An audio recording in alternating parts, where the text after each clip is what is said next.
Hey, everybody.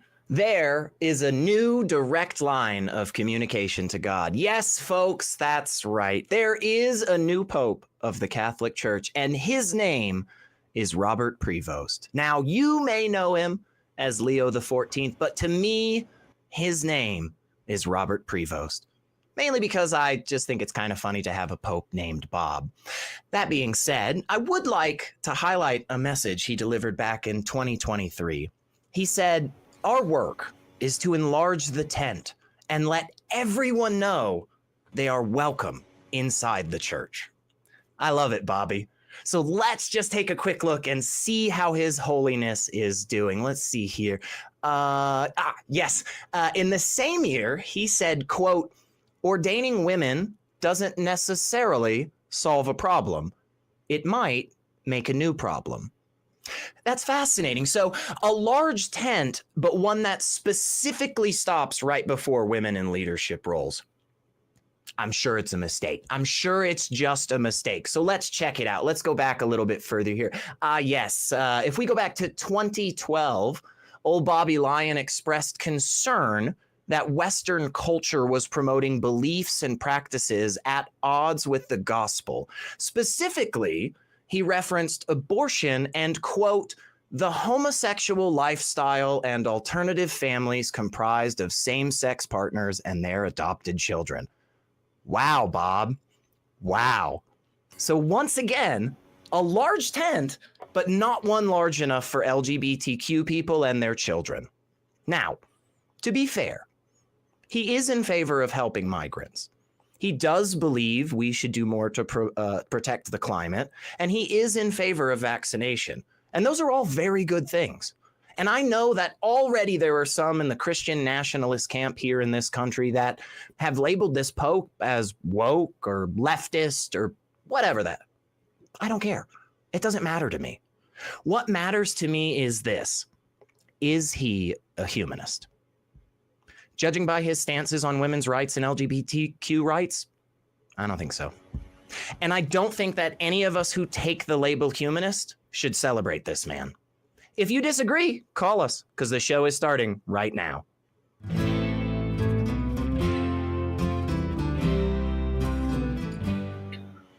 Hey, everybody. Welcome. Today is June 1st, 2025. Happy freaking Pride Month, you guys. I am your host, Secular Rarity, and joining me today is the always amazing JMike. What's up, brother? It makes me mad. I had my button ready, and I didn't grab it, and now I'm going to be fumbling around for it, but I had a little button. That's okay. Actually, We will. You wouldn't even be able to see it with my hair anyway, you would. So I could just lied, I guess. Right. That's also not necessary and sufficient conditions for humanism, I imagine, to lie about something like that. So we won't do it.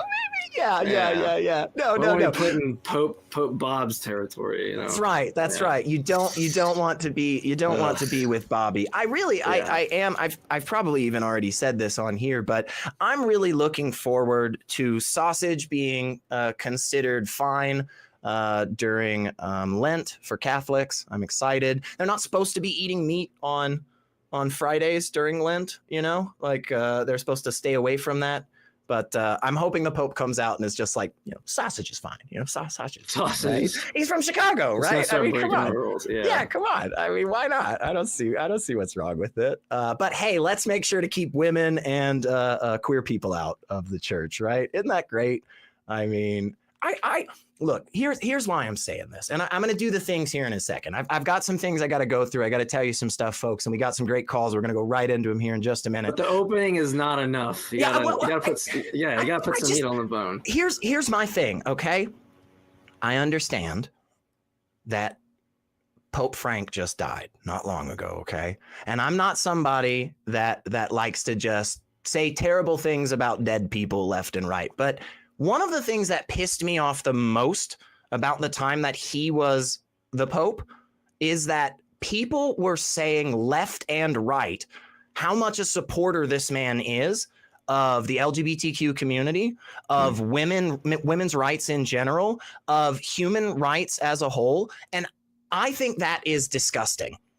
I do not believe that we should be considering these individuals as part of the humanist camp. They're clearly not on so many levels. Sure, they have finally come around to understand the basics of science. That's cool. But if you're still out there promoting hate and violence towards LGBTQ people and their children and women, and yeah, I'm not with it, man. It is not freaking humanist. So if you think I'm wrong, I mean, again, you know what to do. Call us, yell at us. Maybe you can provide a good argument. But I'm going to bet there's a fallacy involved. But before we go grab any calls, let me tell you that the Atheist Experience is a product of the atheist community of Austin, a 501c3 nonprofit organization dedicated to the promotion of atheism, critical thinking, secular humanism, and the separation of religion and government. And if you would like to support the show, there is a very, very easy way you can do that. You can just send a super chat.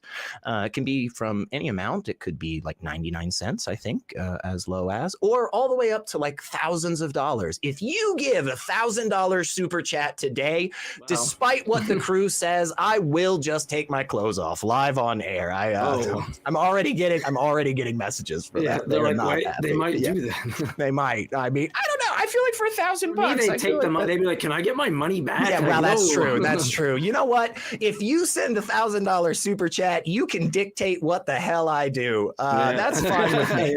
Yeah. Is that too? Am I like whoring myself out too much? That's bad. I should probably rein that in. But we do already have super chats coming in, so I'm gonna mention them. We've got 199 from Jonathan France saying cubes to you and also your spirit, and cubes to you as well, Jonathan. I appreciate you as always. And $10 from Miranda Rensberger, been a member for 1 year, saying happy Pride Month. No one's existence is a sin. If your God tells you otherwise, stop worshiping that God. Hell yeah, Miranda. I freaking love that. There are other ways, by the way, that you can support this great place, and it costs you nothing. Like the video, subscribe to the channel, do the notification thing, and just comment below. Like, it takes like 5 seconds. Like, you can just say things like, gosh, SR, I wish you would grow that beard out again. Or, gosh, JMike, shave your beard. You know, if somebody sent a bunch of money, we'd consider that. Like, if you send like a $50 super chat, like, we'll think about, growing or shaving. Yeah, it'd be easy. I mean, it'd be easy for the incentive there. Now you mess with the locks. Oh yeah, I have to figure out a way to like sew it to the beanie so I can just kind of pretend always. Right. Because I always, like, everywhere I go, I have either this or the black one on, like always anyway. People wouldn't notice until, I go to the pool or something. Right. Right. What about straightening your hair or like braiding it real silly or something? I straightened my hair in high school, but we're not going to talk about that. Okay. That was metalcore was a thing, man. It was a big thing, and I was. I was an emo kid, I guess. I don't know. I was like borderline metal emo kid. What about what do they call them? Those Liberty spikes, where it's just like your hair's just like straight up and down like that. That's cool. That's punk. I like that. That's cool. I love that. That's awesome. Can do that. That's really cool. All right. Well, you know what to do, folks. If you want, just send in a super chat. JMike and I'll read it, and maybe we'll have some weird hair next time we are on. But I tell you, by the way, not that there's anything wrong with straightening your hair if you're a guy. It just didn't look good for me. It didn't look good for you. Right. Yeah, it was It was very forced look. Yeah. Forced look. Yeah. No, I get it. Mm-hmm. I've had braids in my hair before, like pigtail braids, and I could not pull it off. It was not attractive in my opinion. So, but hey, again, if you send money, you can make us do stuff like that. So I don't know, think about it. Or just enjoy the show. I don't care. We're going to take a call. So we're going to go out to India. We are talking with Sura. He, him is an agnostic and wants to talk about the existence of supernatural beings. Well, that's what we're here for. What do you got for us today? I think religion will not exist without the power of supernatural beings. Yeah, why do you think supernatural beings exist? What is the reasoning that you use? Because religion is existing. So because religion exists, you're saying supernatural beings exist? Yes, they are the force creator. Why do you think that due to the existence of religion alone, that gives us a positive an indicative statement as to whether or not supernatural beings? Is it just because the religions posit that those things are real? And are we getting you right so far? Just to make sure. Yes. Without their power, I think religion will not exist. So you're saying because humans are very intelligent. It just help me if I'm on the same page here, sir. And if you can, just get a little bit closer to your microphone for us. It's a little muffled, but it sounds like to me what you're saying is, because we have all these stories of these people talking about these supernatural things, that is what led to the formation of religion. And then because now that we have religion, that is proof positive that we do in fact have those supernatural things. Am I following right? Is that what you're saying? Yes, proof positive. Okay. I would say, and JMike, please help me out here. I would say that is circular, man, and that is not a good way to come to a conclusion. It kind of sounds like what you're saying is, because I have cake in my fridge, I'm the coolest person in the world. I am the coolest person in the world. Therefore, I've got cake in my fridge. You know, I mean, am I thinking about this wrong, JMike, or is there something wrong here? I'm like really stuck on the. And maybe I need clarification because my brain's telling me like this couldn't be your position, but it sounds like you're affirming that. So are you saying that like if there were no religions, there would not be any supernatural entities? I felt like I heard you say something like that in the middle of that. You say that? I'm trying to see where these entailments are. I feel that gods are jealousy of human beings. I'm sorry, I couldn't really hear that. I feel that gods are jealous of human beings. Yeah, but why should, like, I'm not really understanding why we should think based on what you've said that any supernatural being exists. It just didn't sound like very good reasons to believe that. Should we go over that first? Without assuming that there are gods that are mad at other people or whatever. No, humans are actually, they always are, I feel that humans are always intelligent to ask critical questions. Something is driving, something unseen force. Some unseen force. Okay, let's drop the human stuff, like the humans having religions and all that stuff. I feel like this is just muddying the waters, unless it's really, that's why I was asking, because I don't know if it's like super crucial. I can't believe that it would be.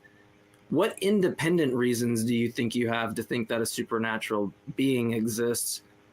If they're just, don't worry about the religions and stuff like that. Is that, do you think you have another reason to think that exists, or is it only because these religions exist? My brain like is kind of short circuiting. The reason is that if humans follow all the logical things, then Earth will be like heaven. So I feel that these supernatural forces are disrupting our intelligence and our logical thinking. Sura, I don't want to be mean. I really don't. But I do want to say this very directly. I think you're using these words incorrectly. And I think what you're doing is something that many of us do, especially in this space, because a lot of this stuff is a little bit squishy and wiggly. And what happens is, in that wiggle, we start to put these other terms in there. And we go, yeah, there's a little bit of wiggle room with love. There's a little bit of wiggle room with God. There's a little bit of wiggle room with rationality. There's a little bit of wiggle room with heaven. But the problem is, the more that we wiggle those terms, the more meaningless they become. And for some of those terms, I find that when we really box them in, we have a pretty damn good understanding of what it is.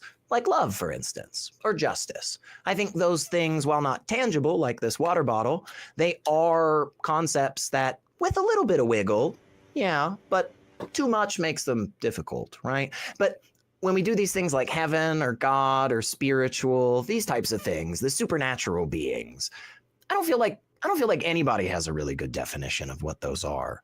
So if you could help me out. Let's try to lock this in as much as we possibly can and prevent that wiggle and squish, okay? When you say supernatural beings exist, what do you mean by that? There's 3 words: supernatural beings exist. What does that mean to you? Yeah, because that's where I'm at. I'm wondering how we're using terms. Right. Something beyond human perception. So if it's beyond human perception, if it's really beyond human perception, Sura, is it capable for you to ever understand what it is? Can you really ever have a grasp of the characteristics of this entity?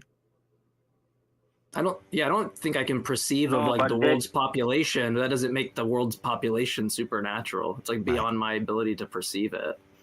Right. Like that's the other side of it. I think if we're actually taking the stance that we are fundamentally barred from comprehending a certain concept or a certain entity or type of existence, right? I genuinely think it is quite silly to then take the next step and say, but here's all the shit I know about it, right? Because we've already said from the beginning we cannot perceive it, right? We don't have that ability. But the other side of that is exactly what JMike said, which is when we actually think about that statement and try to put it into practice in the world around us, we come to find out that there's quite a lot of things that we don't perceive. I am willing to put $10 on it right now that at least 50% of the people watching this video, whenever the heck they are, do not have a full comprehension of what goes on in their car. They cannot perceive of the intricate design and engineering that allows them to travel hundreds of miles on a day-to-day basis. And yet, there is nothing about vehicles that are supernatural. So is there any way we could just try to shore this up a little bit for us, Sura, so that we can all understand and be on the same page what we're talking about? Yeah, so like define what beyond our human perception is. So like, because otherwise I'm gonna give cases where the proposition you're giving me is just clearly false, or there's not a substantive disagreement because the way you're using language picks out things that I agree exist and they might be beyond my perception. But if I'm a naturalist, I think those things are natural things, right? So it just seems like we're using language weird. It doesn't seem like there would be an identical proposition we disagree with, unless beyond human perception means like otherworldly, not like, I mean, that's going to get circular if you say non-natural, I guess. But We can't find them, but they can find us. Okay. Oh. Well, hey, right. Sura, I appreciate you calling. And I think you and I have spoken before. And I think you'll probably call again in the future. But I genuinely hope that the next time we talk, we can actually have a conversation. Because so far, and JMike, you tell me if I'm just jumping the gun on this, and I'll defer to you, but I genuinely feel like you and I have thought about the things that Sura said and tried to synthesize them into something and put them back out there to progress the conversation. And I kind of feel like we're just getting pabulum and bullshit lines from Sura. Is that where you feel, or? Yeah, I mean, cool. Yeah, I'm trying to, the failure can be on my part or maybe a language issue here, and I'm leaving, like, always want to leave that open, but I don't know that it'd be productive. Yeah. So, Sura, I'm gonna let you go, but I do hope you call back in, and I hope next time that we can actually engage in some of these things a little bit further. So I'm gonna drop you real quick, shamelessly, and we're gonna pick a new call. But yeah, look, I say this not They're just coming for us though. So that's hey, the good. thing I'm kind of worried about right now. Good, come for us. No, look. This is not just to the believers. This is to the non-believers too, right?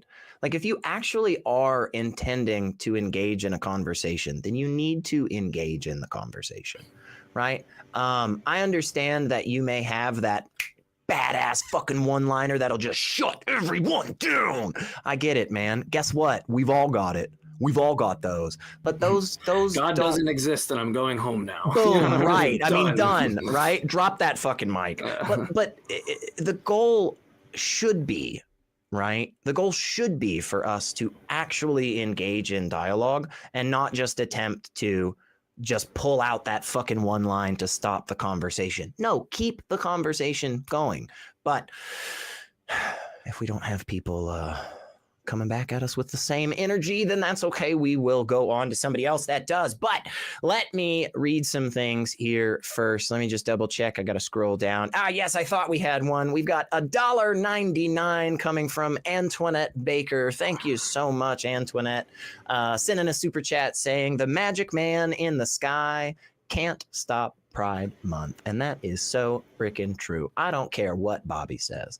But I should also tell you that if you are in the Austin area, you need to be following the ACA on Meetup so that you can keep up with all of the community events. You can see what is going on at tiny.cc/ACA Meetup. Philosophy Under the Stars, game nights.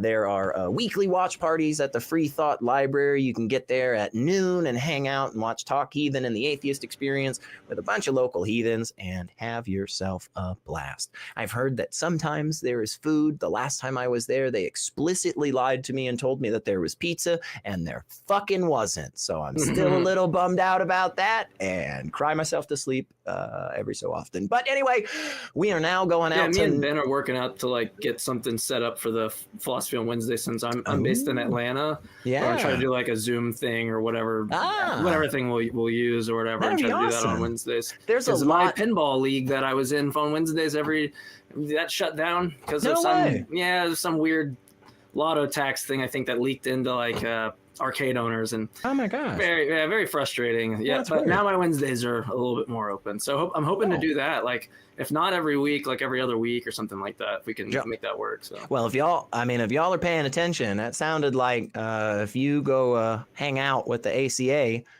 in person, you might get to hang out with JMike every so often while you talk philosophy. That is not a bad way to spend your Wednesday. But we are going to go out to Norway, and we are going to talk with Arec, he, him, and wants to talk about criticizing faith. So that is, we're here for that, man. You're chatting with Secular Rarity and JMike. What you got for us, Arec? Oh, yeah. Hello. Yeah. What's up? It's just the Eastern Hemisphere is a bit hard to get onto the show here, but finally. For sure. I'd written down here if I could read off what my thoughts around it. So if I could just read it to you guys. Sure. So I doubt whether it's fair to use reason as a way of to criticize people who use faith to address questions that neither reason nor faith can actually answer, like life beyond death. I'm not questioning what people believe, but rather the method they used to approach big, unanswerable questions. After all, who am I to tell someone who relies on faith that they should go beyond faith and use reason? In situations where reason itself can't provide a definite answer either. In fact, when I use reason to justify reason, am I not doing a similar thing to what people of faith do? I'm relying on my own chosen method without being able to prove that that's the only valid way. So is it really justifiable to use reason to critique faith as a method when we both have their own limits that neither can fully answer? Yeah, I think this is a great thought, Arec. I really appreciate you bringing this. I know I definitely have some thoughts on it, but I sorry, Krub, I was just going to kick it over to JMike. JMike, do you have anything you want to start off with? And then Secular's always so sweet to me. I love it. I do have a lot of things. I mean, so like the one thing there's two things that stuck out. I'll try to be quick because I want to be fair to both people here and the audience, not waste everybody's time. So like I think of things like I always say this wrong, the Munchausen's trilemma, right? Like either things are gonna be stop at the stopping point, it's gonna be like dogmatically asserted, it's going to be reasoned in circularity, or it'll have some like infinite regression of, like a kid asking why and just giving explanation. And so like two things I think. I mean, well, one, if we're all in the same boat with that, I mean, then there's at some point we kind of, I mean, I don't really buy into this I need to know that I know, which is called the KK principle in epistemology. I don't like buy into that kind of stuff. Some people might. I think that invokes an infinite regression and stuff. So I think there are ways that you can look at different theories and views, compare them out and go, well, the most epistemically humble view I can take is the one that takes the most least amount of commitments and gets the most explanation out of that. And I think everybody is free to do that. And I think we can actually point out when we do this process which view makes more commitments and less. Mm-hmm. So with that out of the way, because I think there are ways to come to certain positions without having to get stuck in the mud, so to speak.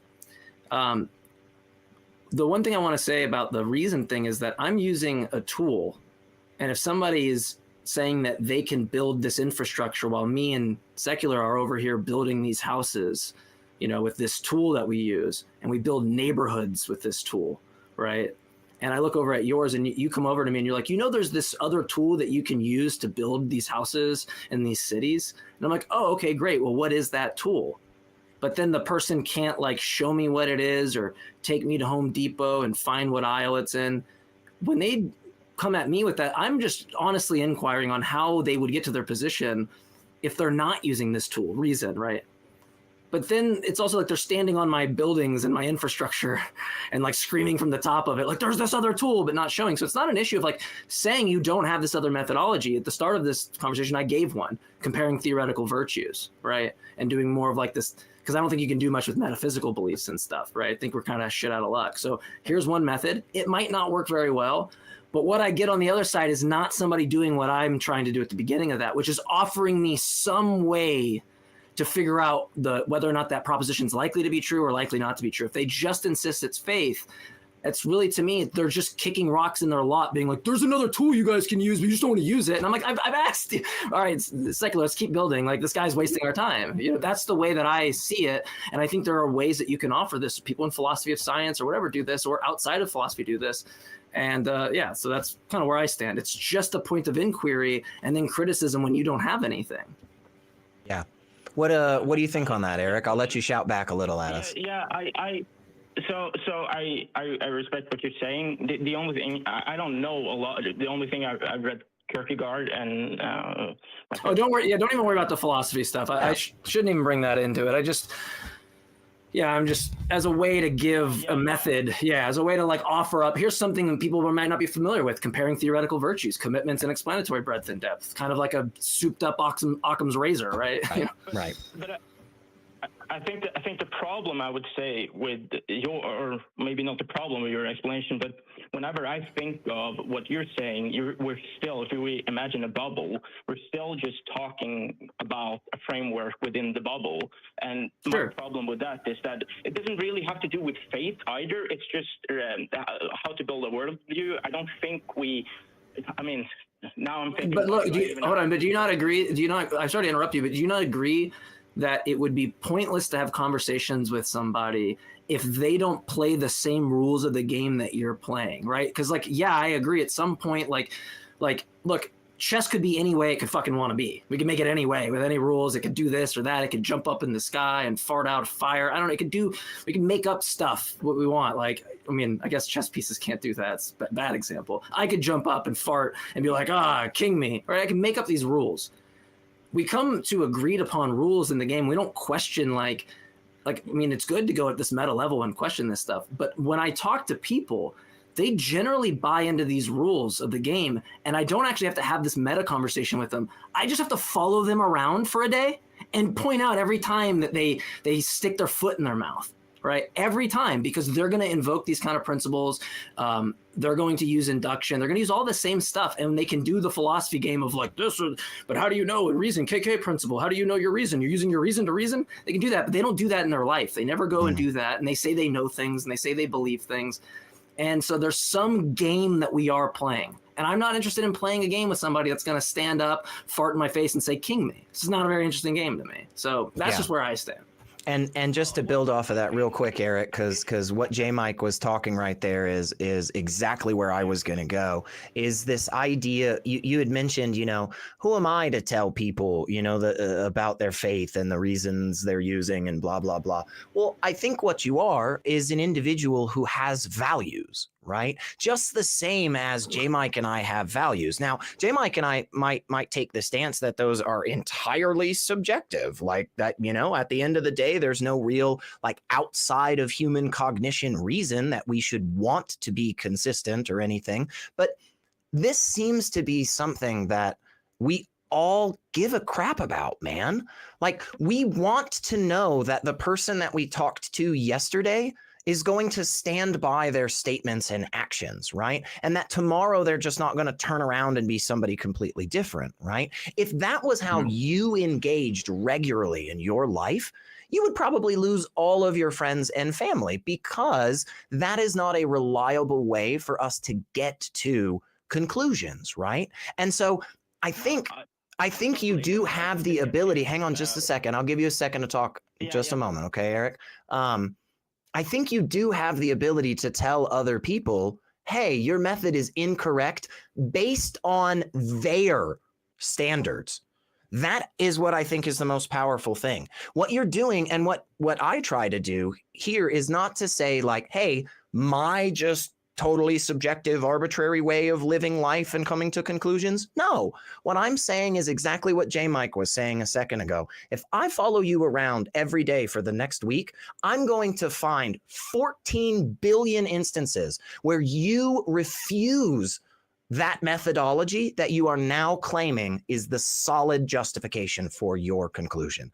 That, I think, we are all in a boat to do. We are, or if someone lied to you, you're not going to go up to them and do the meta thing on but what's the reason of the reason? How do you know? And then do the philosophy. We know. You're going to just inquire about the reasons they think their friend lied to them and go, wow, I'm not going to talk to them. You won't do the meta stuff on that. So that's why I just don't think it's practical when people do that. It's not how the world really works. Yeah. But we'll give you a second here to shout back at us, Arec. We know we were talking a lot. Go ahead.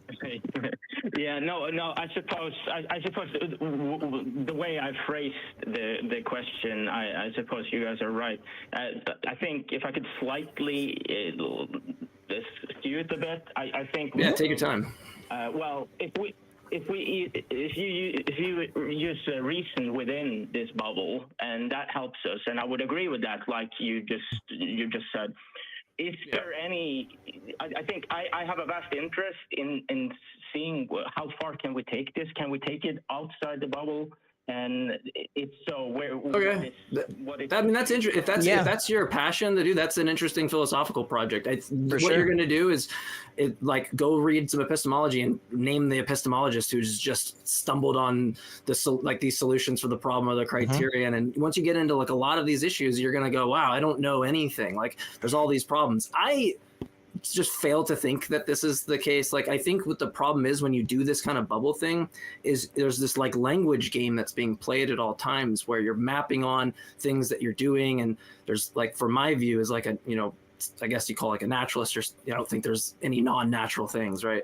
Once you understand things at the level of the brain and what's going on, if I know what the I'll probably, all the kind of science nerds are gonna get mad at me here for butchering this, but if I know these photons are hitting this object and I have the surface of the object and the wavelength of the light or whatever, if I understand that term or of redness, this desk is red and that apple is red, and I use this thing redness, it's very easy to be oh, there's this thing in objects, redness that's shared between them.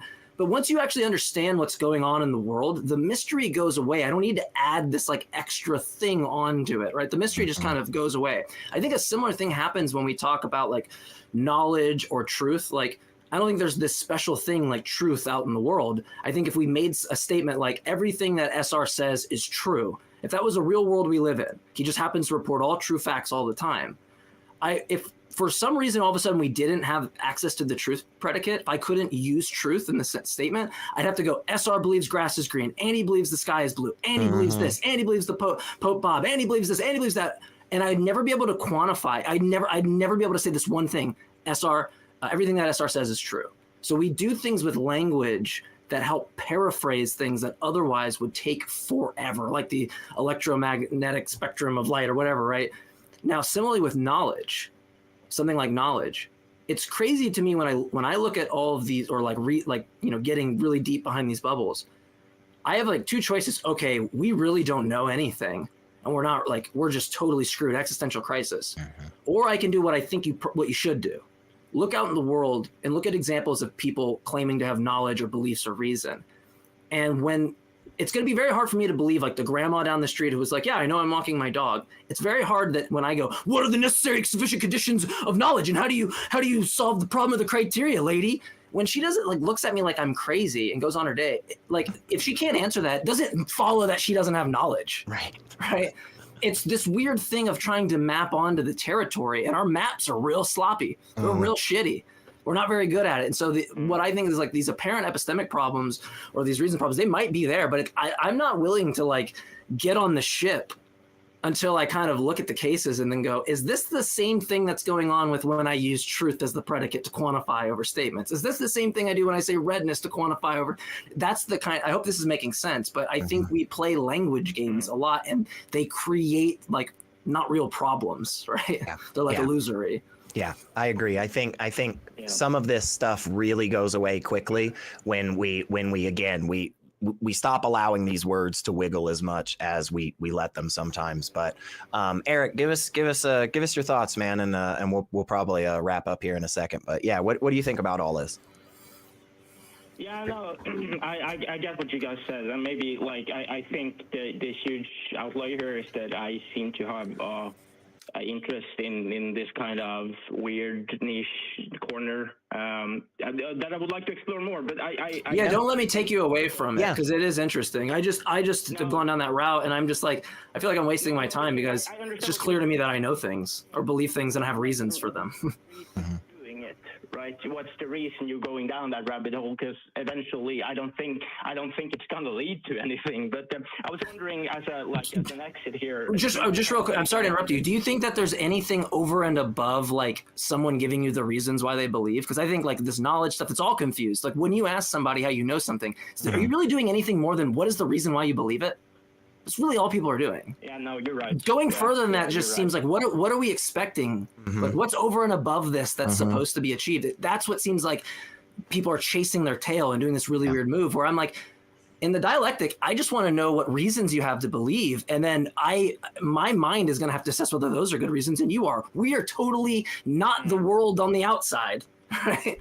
We're driving the car. We're not looking at the car while we're driving it from the outside. Right. So, you know what I mean? So it's just kind of a weird thing. I feel like we're expecting something that in principle just seems odd. I don't know. Yeah. Well, Arec, thank you so much. And go ahead. Oh, yeah. Sorry, I cut him off. I'm sorry. No. It's okay. It's okay. Go ahead, Arec. Sorry. I'm sorry. That was my bad. Do you have any recommendations of what I could read regarding my interest?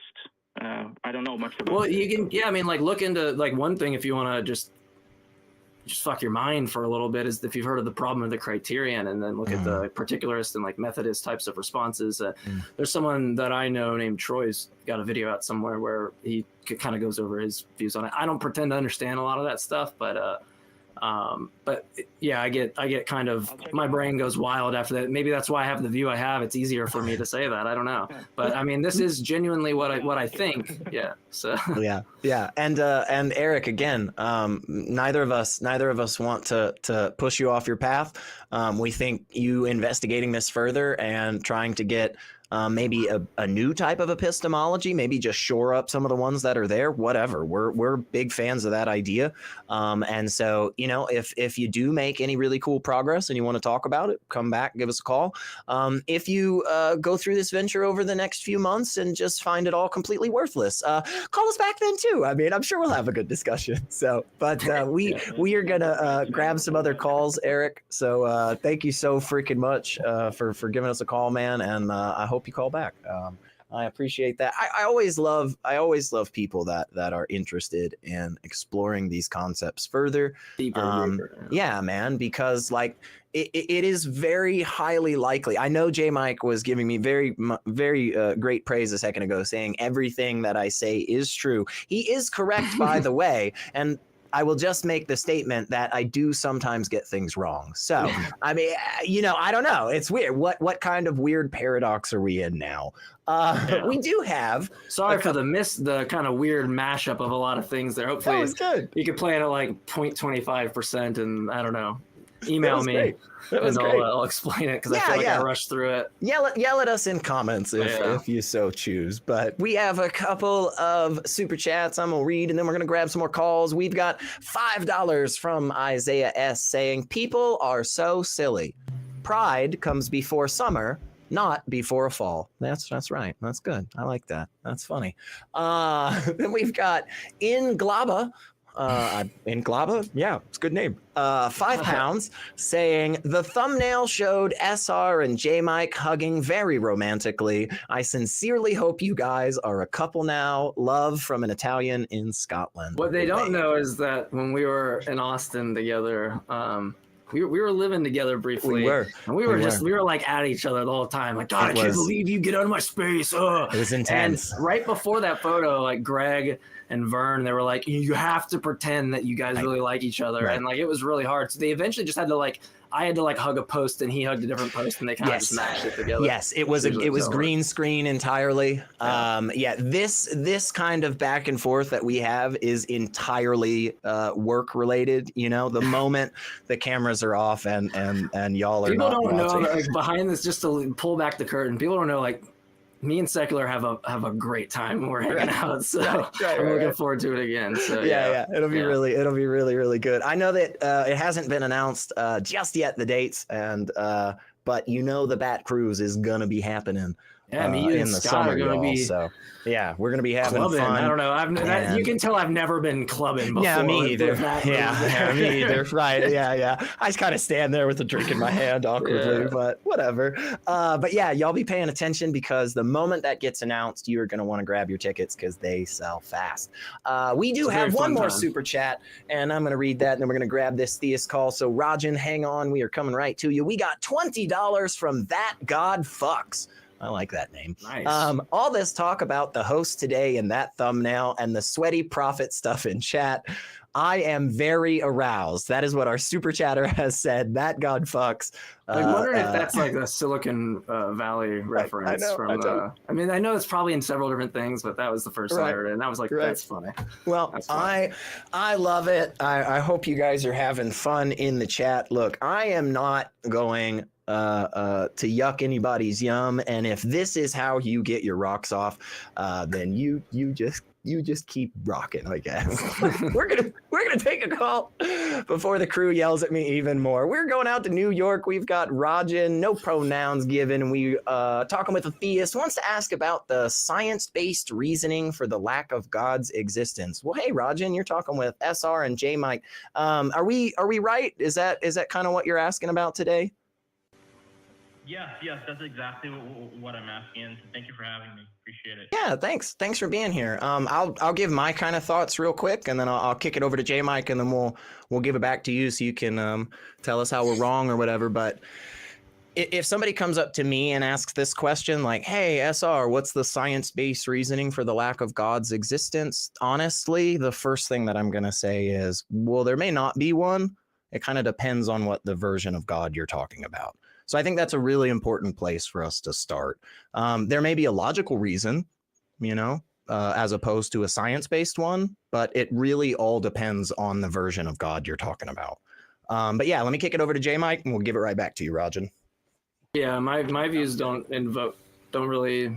I mean, I'm taking most people to say that that's not like a scientific project, but I guess my view is just across the board. I would just want to look at the kind of commitments, term usage, the predicates you need to describe the theory, all this kind of extra stuff, and then compare that with like competing theories. And so I've just settled on it's weird to say naturalism because defining stuff like that gets really weird, but yeah, like the way that I've taken like Christians to be using the term separated from God and angels and stuff like that is this like causal reality starting at t=0 in my view or something like that.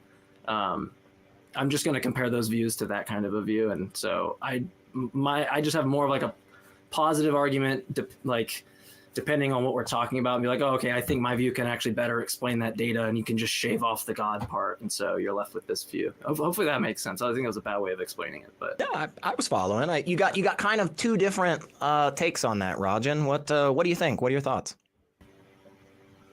Well, so I do want to let you guys know I do have an open mind. Like, I am theist, but I do have an open mind, so I don't want you to think I'm just going to dismiss anything you guys are saying.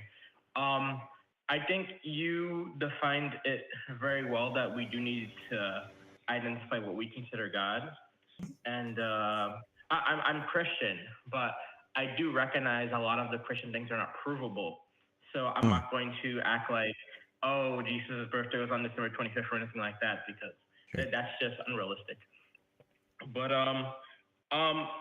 so my personal reason for why I believe that theism is justified by science. Also, I don't know. I know you guys said there are two different things for you guys. I kind of use logically and scientifically interchangeably. So that may not matter. Okay, real quick, Rajin. I don't want to interrupt too much. I want to hear what you're saying, because I think you're about to go into something really good that we can really hash out. I appreciate that clarification about how you use logic and science kind of interchangeably. I do think it is worthwhile for us to keep those concepts separate and not allow for that wiggle, because I think JMike and I, when we're talking about logic, right, when we're using that terminology in these conversations, we really are talking about like formal logic. We really are talking about like syllogisms and stuff. And like, obviously science utilizes, logical formations and stuff. But when we go into the realm of science exclusively, we're talking about that whole thing about like making an observation, getting a hypothesis, and like testing the data, peer reviewed, double blind studies, all of that, test tubes and beakers. That being said, thank you for the clarification, Rajin, because now when we go forward, novel predictions, absolutely. That when he says the scientific thing with Right. God, I'm just like, well, if it's a scientific enterprise, then I'd be curious on what's the expectations, like what's the novel predictions based on God. I don't think you can do that unless you start like inserting a whole bunch of desires and beliefs and characterizations, and then it becomes very like not very impressive why the money-stealing fairy best explains why my money is missing, because we've put these desires to steal money into this being. You know what I mean? It starts to become a little less interesting. So I don't know where you want to take it or if he wants to respond, but I'll plant my flag as I'd be curious if you have novel predictions on the view, if it's some type of scientific enterprise, because I think that's what's supposed to be expected. But I don't know. I think if that's what you're saying. And I think that was kind of where you were about to go, Rajin. So I'm going to let you go. What are those kind of those reasonings that you're using, and if you're using that science, what are those brand new predictions you're looking for? Right. So I'll try to make a more clear delineation. It's just in my head. It's just all the same thing, but I'll try to make it more clear. So there's two specific scientific laws that I'm thinking about, and one of them is conservation of mass, and the other one is spontaneous generation. Okay. So I'll go into those very briefly because spontaneous generation. About it. Right. Yeah. So I'll go into that one first. So spontaneous generation is basically the idea that nothing could come from something cannot come from nothing. So something has to produce something else. So that's just within the natural. But that is like, that's kind of like talking about the nothing from something thing is such a waste of time, and here's why. Like, if I just believe that the universe was infinite into the past, don't have that problem. If I think that the universe began to exist at t equals 0, but it's necessary that t equals 0, like what I mean by necessary here is that all of the ways that the world could have been, it starts this way with t equals 0, right? It starts with natural causal reality at t0, okay?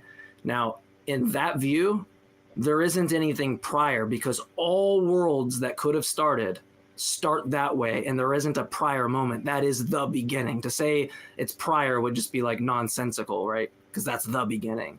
So there's a view that has, like, okay, here's a way to say it.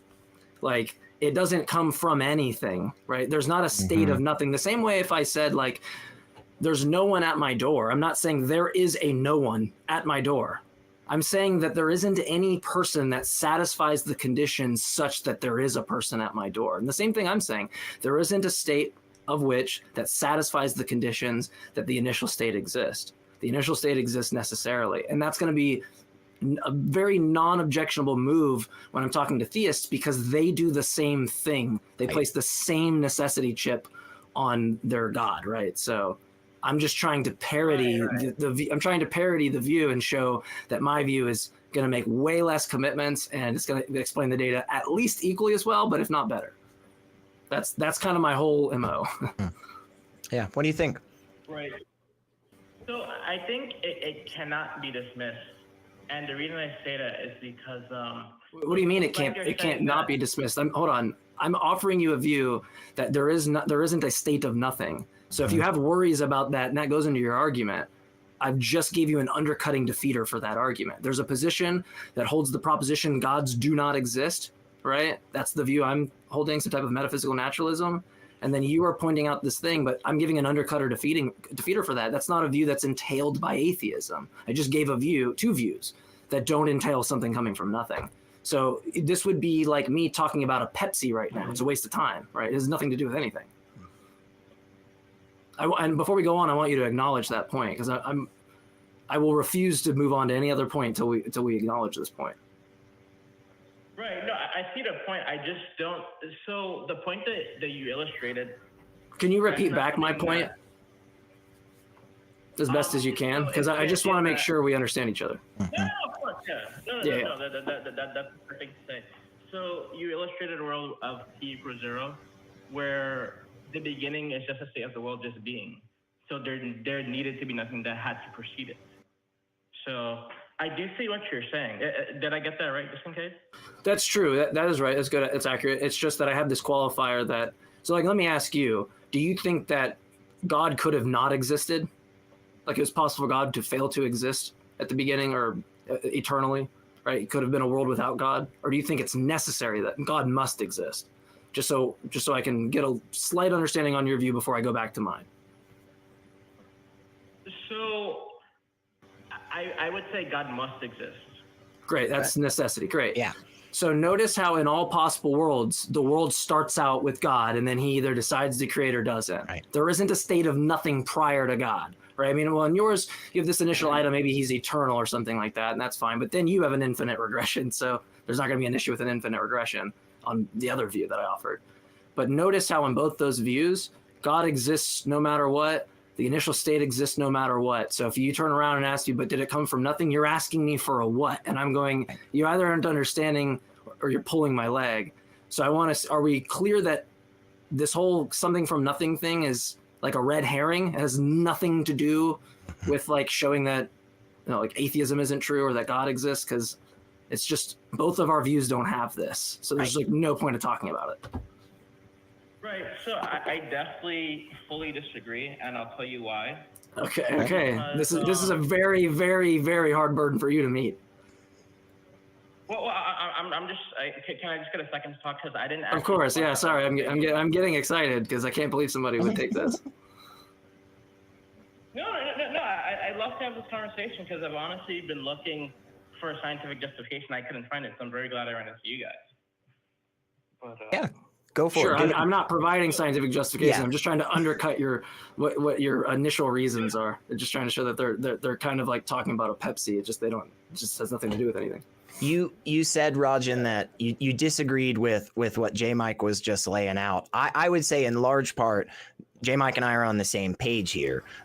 So yeah, what is that pushback? Like why is everything that JMike just said not actually getting at the importance of what you're talking about or whatever? So yeah, give us that.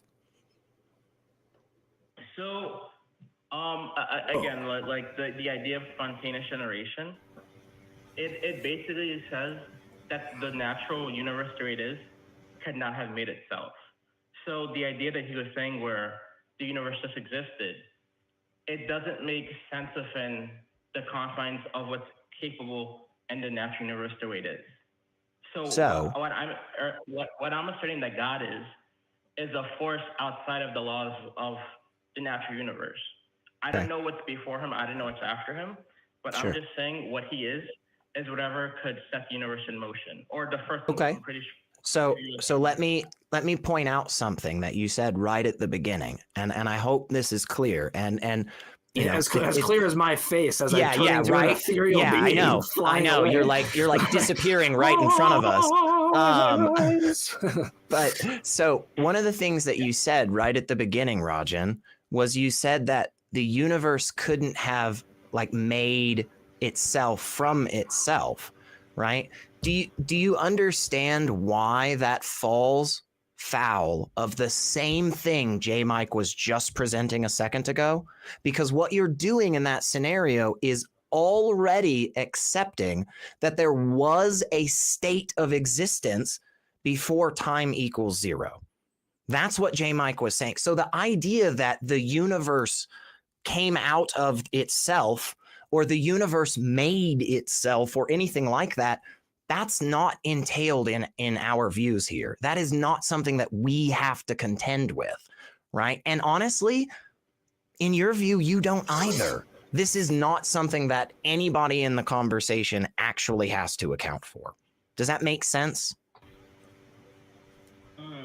So I see what you're saying, that I'm talking about something completely different to what you guys are saying. I do see. Okay, maybe so. So maybe you go ahead. But if I can, just real quick, were you not, like, when you started, you had talked about this something coming from nothing thing, and I stopped you immediately because I was like, this is like talking about a cat walking down the street. We don't even need to talk about it because, like, if I have a view where it doesn't, like, this, you know, atheism doesn't entail something coming from nothing, and I can give you this view. There's no God. The initial state of the universe starts at t equals 0, right? That's the beginning of all causal reality, right? Maybe it's just a quantum wave function, and T2 is when the universe starts. I don't know, right? There's a lot of different ways you can do this. Or I have something in non-metric time, right? Like Alyssa-Ney has this view about a necessary quantum wave function. I don't pretend to understand that view, so I'm not going to try. Or I could have an infinite regression, but either one of those views don't have. You could be an atheist. You could say there was a state of nothing and something came from it. I don't know what somebody's even saying when they say that. Yeah. But do you understand that, like, or am I getting you right that this is an important part of your argument? Yeah, it definitely is. So in terms of your argument, I don't think it's scientifically viable. That's what I'm saying. Because But nobody holds that view. I mean, do you believe me when I'm an atheist and say I don't think something came from nothing? Do you believe me when I say that? Yeah. Do you think it's? I believe, yeah. Okay. Now the separate question is whether I know it or not. Maybe there's this entailment from atheism to something coming from nothing. Do you hold that view? Because maybe I don't believe it, but maybe it's an unnoticed entailment. Yeah. I'm wondering if you can, right? Because that's your burden. Your burden is to show that the propositions that, or like the propositional attitude that someone takes that I don't believe in God, or my position, gods do not exist. That there's somehow from either one of those entails that you believe something came from nothing. Is that your view? Because that's false if you do. So not necessarily. I don't pigeonhole anyone into any particular category, whether they say they're a Christian or atheist or agnostic. Then this point in principle cannot be important. If you answer it that way, then in principle, this point cannot be important because you've conceded there's no logical derivation you can make from those propositions to the existence of, or saying that something had to come from nothing. So thus, it's not an important point because I'm somebody that's not going to have that view. You don't have to contest against that view, right? There and may it's not be a view that you have. There may be some believers or non-believers out there. In fact, I'd be willing to say there definitely are that would take that view that something can come from nothing or that something did come from nothing. But it is not necessary for an argument from a non-deist perspective, and it definitely isn't a part of the arguments that JMike and I are talking It's like about. if I said all theists must believe that God committed deicide in the act of creation and Right. no longer exists. So the proposition, God created us is true, but the atheists are right. God doesn't exist because he no longer exists. Someone would be like, yeah, but I don't hold this view that God like committed deicide. So if you're mounting some argument against that, like you're leaving me out. You still have all of your work left ahead. And that's what I'm trying to explain to you. Like, even if you successfully showed this thing that something can't come from nothing, I'm going, hey, buddy, I'm still here. You still have to talk to me about this and all the other atheists that don't agree with that, right? It just doesn't, it won't do any work for you. It'll only do work on this like very small level of people who like aren't thinking very much, right? And those are easy targets. Right. So I see what you're saying, that my point is moot because it doesn't affect you guys. But the reality is that I have to make a consistent argument. So I can't just say the parts that, because if you cut up any argument, then you could find cracks in the armor. So I need to make a full and complete argument. No, if I have an argument with premises in it and someone goes, that premise is redundant, or you have a premise about cats being cute and has nothing to do with this argument, I can cut out that premise and just make sure that the form of the argument is formally valid, and then it'll preserve the truth of the conclusion. Yeah. I don't think you're being inconsistent by not discussing this and providing an argument for it, because in all reality, it just doesn't sound like it is part of your argument. And at the very least, it definitely isn't what we're discussing. It'd be like adding Pepsis to your argument now. And then when I called out Pepsis have nothing to do with it, you'd be like, yeah, but I can't, all of it will crumble down with me. Maybe, but I really suspect that's not going to be the case, because I don't think this thing links to anything else. I think it's a giant red herring. Yeah. Now we could push back a little and argue that actually the concept of ex nihilo creation, spontaneous creation, whatever, something from nothing, that is something that is entailed in the Abrahamic view of God, right? We could make that argument from our side, but to be honest, like, I don't even think JMike and I would go down that route. I thought about it because I was like, in my head, I was like, if he's Christian, he's going to have some view. It's not like God has this celestial Plato that's eternally been existing always next to him. He's got to create it from nothing. Like there's not a thing that he uses to create it.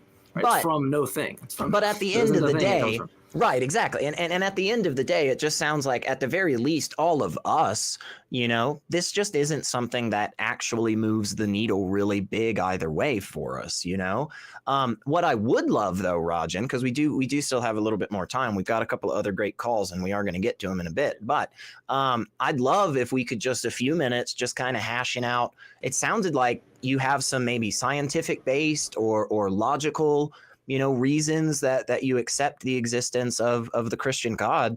And I'd love if we could just kind of toss those around for a few minutes and see if maybe we make any progress. So if you have anything, hey man, this is my reason, they did this study, or here's a logical argument, we'd love to tackle that real quick. Well, I will say I am a Christian, but I also did say I'm not trying to justify the Christian God. I'm just trying to justify God scientifically. Sure, but sounds like two different propositions. It does. So here's my problem when people do that, okay? And we can go that route if you really want to after I explain this, Rajin. My problem is that in both scenarios you have characteristics and criteria of this concept or entity that you're trying to describe. And in this scenario, you're giving us essentially this really, really hardcore specific thing, and then you're giving us this like really wishy-washy vague thing.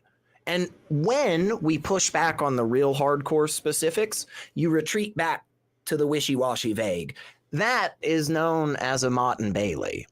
And I think when we actually believe something and hold something to be, if I told you I was going to make an argument for Bigfoot, I believe in Bigfoot's existence in the United States, eastern northern woodlands, okay? And then you go, all right, SR, make an argument for Bigfoot. And I go, whoa, hang on. I'm not making an argument for Bigfoot specifically. I'm just making an argument for, different hominoids that are outside of our current understanding of. You'd kind of feel like you were duped. I'm not saying this phenotypic trait rises to fixation. Just like some phenotypic trait rises to fixation. Right. It is one of those things where like I want to be charitable to this kind of view, and I want to let you speak. I'm sorry, I'm being so rude about this. There is a problem I have when I talk to people about this, that I feel like I'm in the waiting room to the next waiting room to the next waiting room, and I never see the doctor because we focus on this like tiny vanilla austere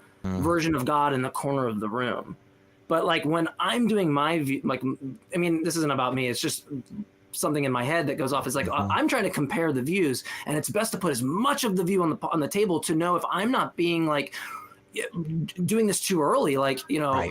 and just going, oh, okay, my view is simpler, but it's like, wait, I haven't talked about the incarnation and the Trinity and maybe all this stuff. Mr. Naturalist, you need this to explain the data. Like, I haven't heard about it yet. So I feel like it's just, you do yourself a disservice. Yeah. No, I know. Look, we'll go on the, I'm doing something I probably shouldn't. So fairness to you, I'm just agreeing with Secular here that I think focusing on this, focusing on this kind of vanilla austere version of God is kind of dishonest to yourself, because it's not the God you think exists, and it strips itself away from certain properties and gives it no set of like desires that you think it has. And it's very hard to even know it's even being expressed when you not dumb it down, but make it this very vanilla thing. It's just, It's really hard to know it's being expressed. It also is not, it's also like not going to be a favorable view, but you can just go ahead with your scientific evidence or whatever. We'll give you. We'll I just give wish you, we would talk about the things you really believe in. I agree. I agree. I would love that too. But Rajin, here's what we're gonna do, because I know we've been talking a lot, man, and there's a little bit of a delay on these things, and so sometimes it can be hard to get your thoughts out. We're gonna give you 60 seconds from the time that I finally shut up. I'm gonna say go, Rajin, and then the 60-second clock will go up, and JMike and I will be quiet that whole time, but the moment that 60 seconds is up, we're gonna come in and we'll respond and stuff. And I'm gonna work on a version of naturalism where I don't talk about any of the stuff that I do and defend that later on for some reason. Yeah. So we're gonna give you that time so you can lay out the case for us. If it's science based, if it's logic based, whatever you like, Rajin. But we're gonna give you that uninterrupted 60 seconds. Okay. So you can go now, Rajin. Okay. So I'm just gonna summarize really quickly. The scientific reason for I believe God exists is because the world cannot have been created from nothing or from something within itself, according to the natural rules of the universe and of physics and of chemistry and biology. So whatever made the world to be starting or the first mover, that is God. That was an argument. And just to quickly address everything you were saying, the logistics, I would love to call back and talk about why I would like to justify the Christian God. But I have to be respectful of everyone's time and everyone's opinions. No, that's fine. I came here to talk about a specific opinion. Yes, so, I mean, I'd love to call back and talk about that, but, I'm just trying to be respectful to the logistics of your show and of the other callers. So, yeah, I'll come back and I'll definitely talk about that, but, I'm not trying to just act like, oh, I'm not going to talk about that, but, Sure. You're at the last few seconds there, so we'll just go ahead and jump in. But no, I just want to say that I think I don't think there is a scientific study that has currently been done that gives us the ability to actually determine whether or not the universe could create itself, whether or not nothing really is a thing, whether there is something outside of the laws of physics or reality or anything. I don't think there is anything scientific currently that has been posited or actually run that could give us that solid justification. Scientific studies don't give us 100% absolute definitive proof, right? But what they do is they point us very fucking hard one direction or the other, right? That's what a good study does. That's what a good hypothesis does. but I truly am unaware of anything whatsoever in that realm that gets us to the conclusion that you just mentioned. What I can say is, and I know you told us this earlier, that you interchange logic and science, and no worries there. That's why I'm moving into this with you, Rajin. I do think there are logical arguments that could be presented that could potentially get us there, but I gotta be honest, I really feel like JMike and I dealt with those pretty well right off the rip. If we just take the move in the logical argument that we do not accept that nothing is a possibility, then the argument is done, right? It has nowhere else to go. We could then go. It's a non sequitur to say that God follow, because it could equally just follow that the initial state of the universe explains why something doesn't come from nothing, because there couldn't have been nothing. Exactly. And so if we took that stance, then hey man, no worries. This is a great conversation to have, right? Yeah. But truly, it kind of sounds like this just isn't something that really does matter one way or the other for us and our arguments. JMike, you want to wrap up any thoughts real quick? And I actually want to be charitable, like, to something you said, because maybe I missed the part with the scientific and logic thing. I wasn't tracking as much there, because the first thing I wanted to say before you said that was that this isn't a scientific argument. This is a philosophical argument. Yeah, he said he uses logic and science interchangeably. So yeah. Because what you would be doing is you would have to be like, I mean, there's like, it's muddy because you could be saying like, look, I'm using things that like in the sciences and I'm forming this deductive argument. There's a lot of ways that this you can mean by saying it's a scientific argument, or you could mean it in a way that I'm thinking someone might do, where they're like, oh, I can make these novel predictions and we can like find God in the universe. Now, like, probably different camps of people. People are like, you can't do that, but I can use, science to show it's more likely that a God's responsible for this or something. Like, they can try to do that, right? They're going to end up being like philosophical arguments on like fine tuning, or in your case, something, what explains why there's something rather than nothing. But that is explained on 3 views that we've offered. Theism,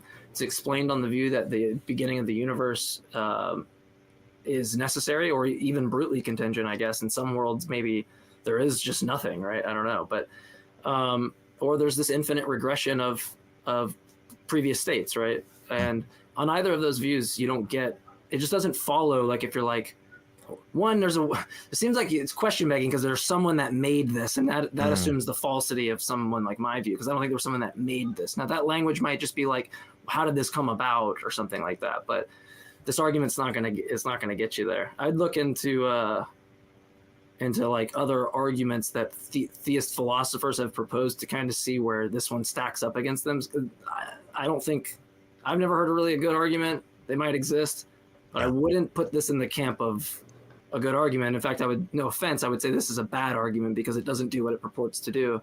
And I think if I tried to like form this in, it would just be like formally invalid, or just one of the conditional statements just going to be dubious.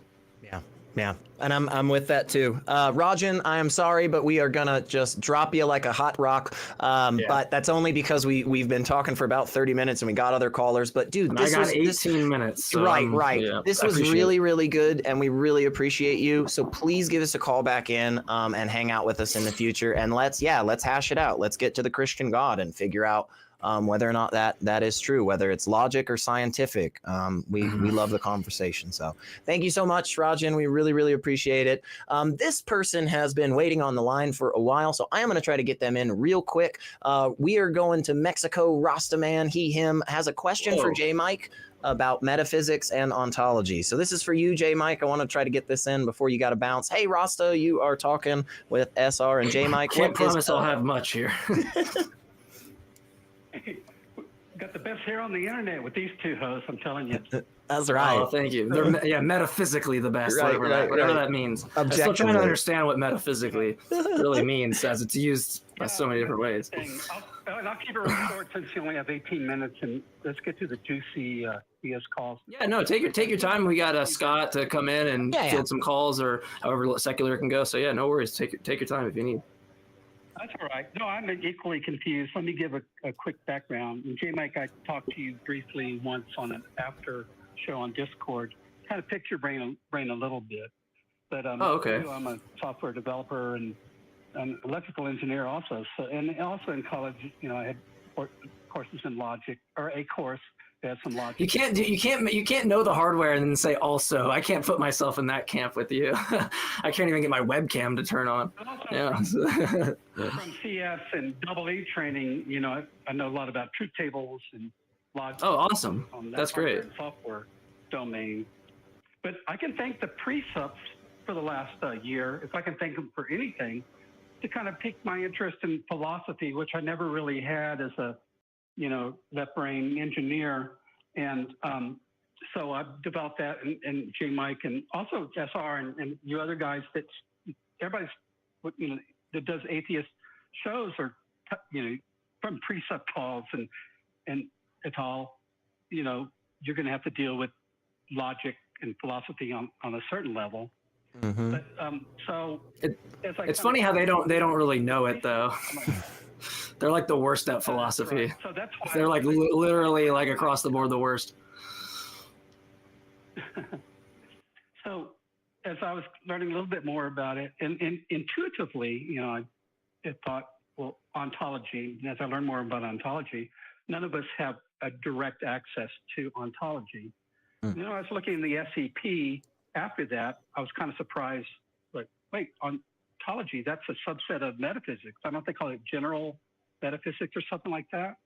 But then when I backed off and thought about it a bit, intuitively, I think none of us have direct access to anything ontological. It makes sense to me that intuitively that that belongs in the superset, umbrella of metaphysics. And God, am I going about it the right way? Is that why I'm Well, I actually have a question for you on this. Well, no, I have a question for this. So, like, because maybe I want to make sure I'm like picking up what you're putting down. Like, so if like you hear like these kind of like like debates on like philosophy of mind, so like physicalism, idealism, property dualism, substance dualism, like those kind of things, are you telling me you're kind of like you're kind of looking above this and going like, you all are kind of staking your claims here in a weird way, but it seems like you equally just are like limited on like defining physicalism or this mental property stuff. Are you like kind of pushing back on the way that those are categorized and like very skeptical about that? I'm curious if that's your route.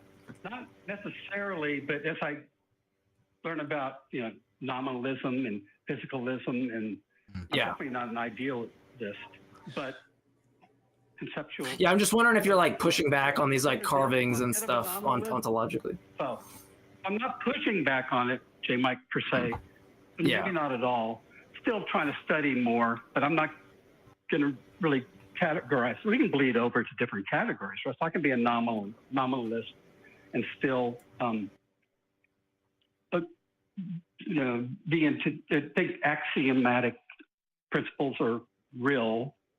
Anyway, in an axiomatic way. But no, let's say I'm not pushing back on it, especially because I'm still learning, right? So I don't want to take any. I suspect you might. I suspect you might push back on it. I mean, I do. I find a lot of the way that these things are carved up. The more times that the more as time goes on, that it's like, it's not really clear what's being expressed. It's like this really easy way to box you kind of in and get a vague kind of idea of things.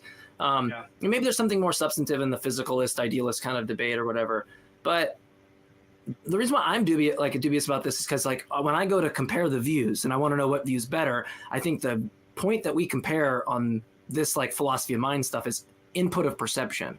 What explains, like, just as an example, like what explains why I'm seeing a tree rather than a bush? Now, if you're a quote unquote like physicalist or whatever, or an identity theorist, you're gonna be like, well, there's an actual external world.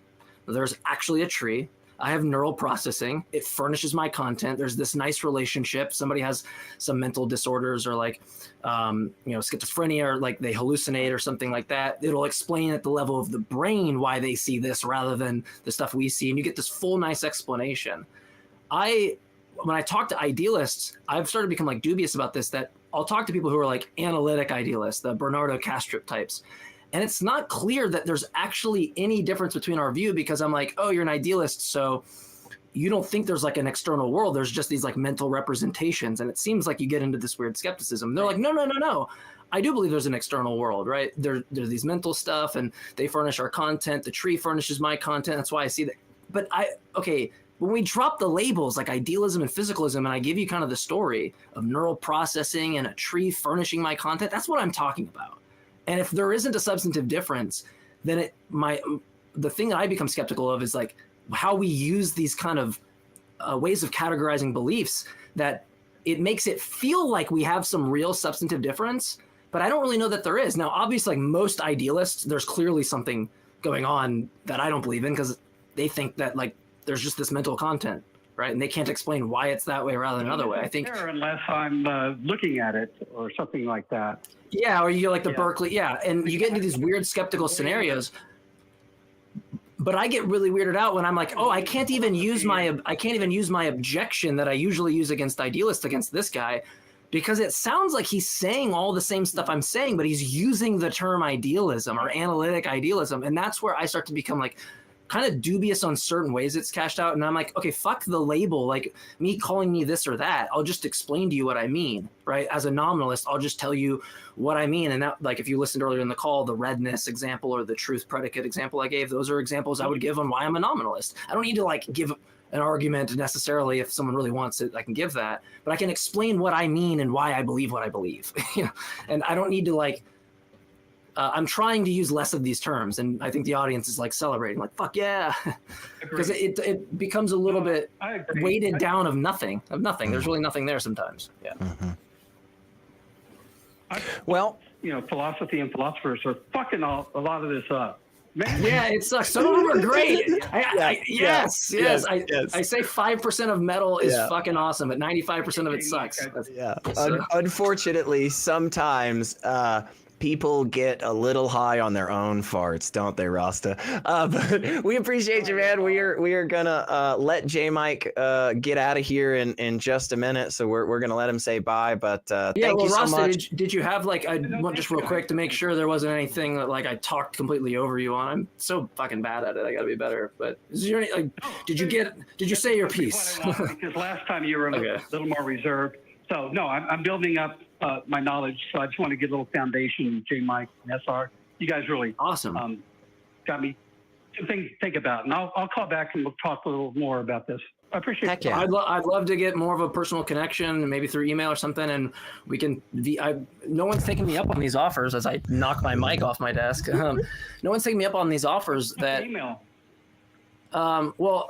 So I think it's still, you can have JMike at atheist-community.org, but one of them has kind of my full name, and I like my private life and stuff like that. So I try to keep that out of it. The crew can put up that email I know on the screen, and I believe it is the ACA TV at atheist-community.org. TV at atheist-community.org. Easiest way to time, brothers.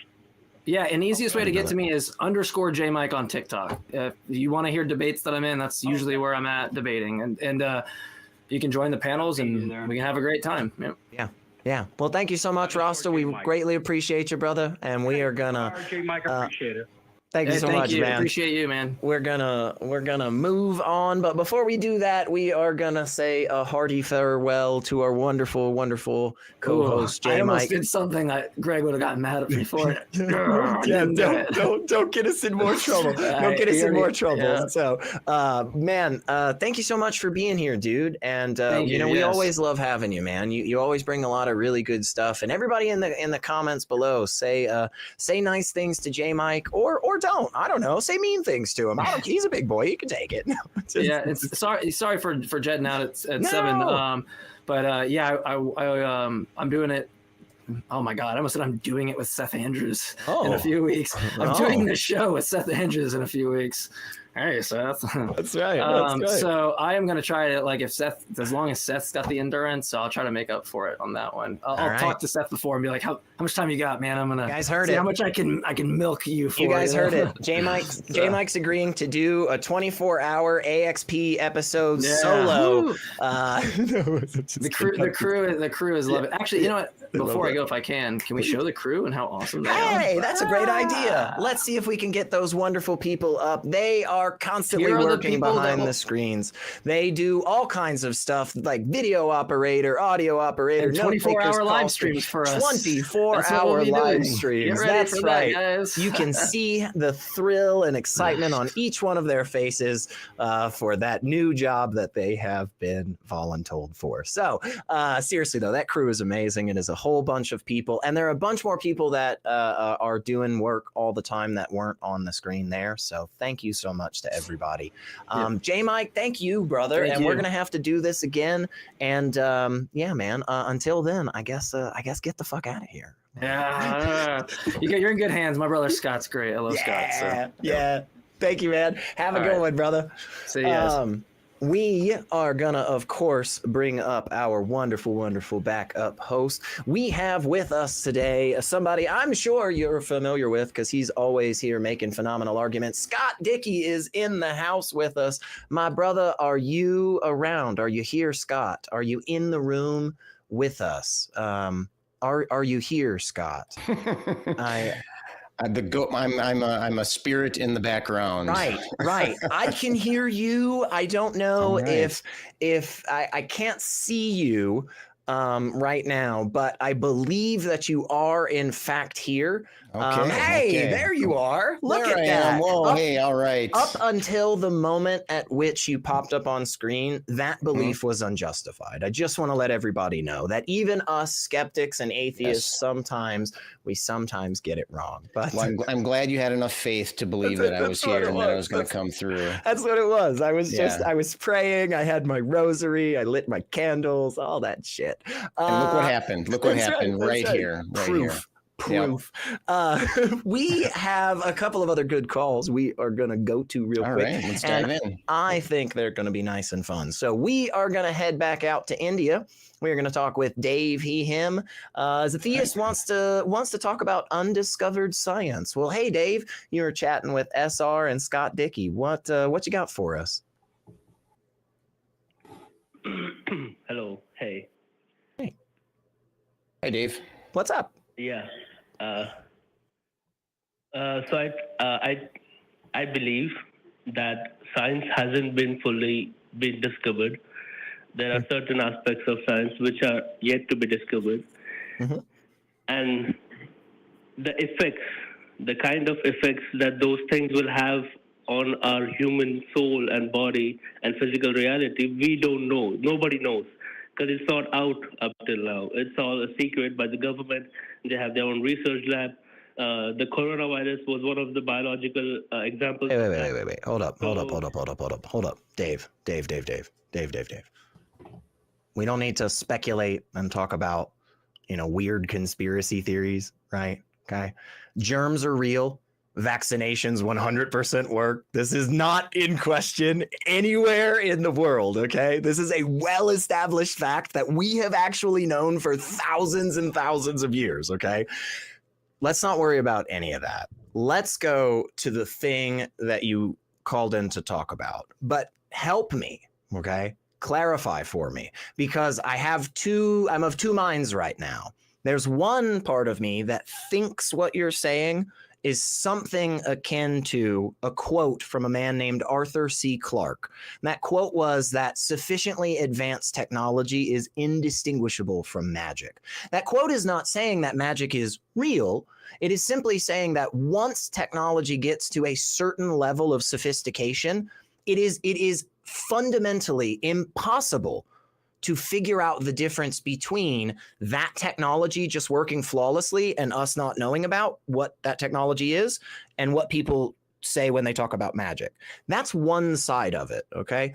The other side of it is something called the God of the Gaps, which is basically, hey, we don't know this thing yet in science. God's that thing. So help me out here. Which one of these routes are you going? Or am I just completely off base and there's a different route?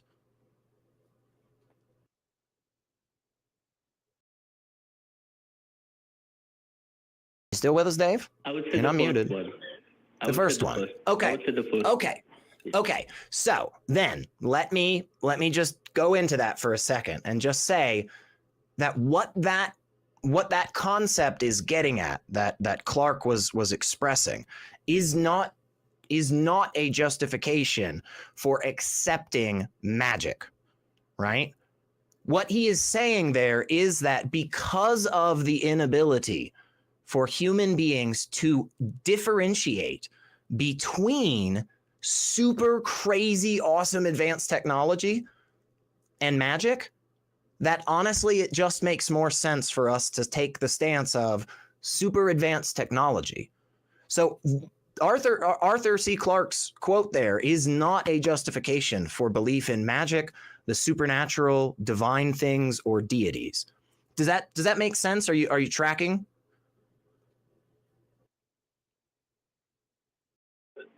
And what makes you think that it already doesn't exist? No. That can be a completely separate conversation. I'm willing to go there, and I'll give Scott that, because I've heard Scott say some really great things on why he doesn't accept, magic and the supernatural stuff. But are we at least on the same page there with that quote from Arthur C. Clarke that I mentioned? That what he's saying there is not. Yes. Okay, cool. So we're on the same page there. But I do think that's a great question, though. I think that's an awesome question, Dave. Like, hey, why are you guys not convinced of this stuff? Yeah, Scott, what do you think? Why are you not convinced of magic? Rather, I would like to add that what makes you think that it doesn't already exist, because it already exists. That's what I think. It's already there. What already exists? Magic, which we are talking about right now. Right. Yeah. You're saying magic exists. We're saying, hey, we don't necessarily believe that. I just have one clarification I would like to ask. You're taking Dave. time into consideration. Hang on just a second, Dave. We'll get back to you. Just Scott's got a question. We'll hit that I'm first. curious as to the way you're phrasing your question or your statement that undiscovered science is God. Are you saying that, and this is related to what SR was talking about, but it's looking at it at a slightly different angle. Are you saying that there are things that science can't understand and that God must be doing those things? Or are you saying that there are things that we don't understand and those things are God? Is this an identity that you're talking about, or is it a unknown causation? Because as SR pointed out, one of those two things is literally just the God of the gaps. It's saying, here's a bunch of stuff we don't know. Let's call that God. Or are you saying that God must be causing those things because some science thing that we don't understand, like maybe dark matter or something. We don't have a really strong grasp of what dark matter really even is. Are you saying that dark matter is God, like God is dark matter, or God is causing the phenomenon that we call dark matter? God is causing the phenomenon we call dark matter. Okay. So why do you think that? Because we are all data collection entities in this existence. This existence is a game, and the game is predetermined, so it's predeterministic. But the existence of game was caused by God Himself. And that's your conclusion, right? What I want to know is how can you assert that? How can you support that statement? Because we are a bunch of data collection entities. We are all a data collection entity that come here to this. How does that get us? Let's hang on, Dave. Let's just say for the sake of this, like Scott and I aren't going to push back. You are right. One way you can describe human beings or just life in general. Let's just say we're data collecting entities. How does that point? Like, let's just take that as hardcore fact for a second. How does that fact get us to the conclusion that like God is real, like God is existent in the world around us? What is it about us collecting data that proves that God? Does that make sense? Like, what's that connection there? Yeah. So, do you know ether? You know about ether? I've heard it described. I'm not sure how that's going to make the connection, but I'm hoping you can tie it up for us. So, do you mean ether like the anesthetic, or do you mean like ether like the magical substance that the universe is suspended in? Second one? Yes, that one, second one. Okay, all right. So how does that connect to us being data collecting entities and then that making God an existent thing? How is ether the connection between those? That's how God looks into you and looks through the world. And is that how we're data collecting entities? Because God's looking through the ether into us? Everything in this,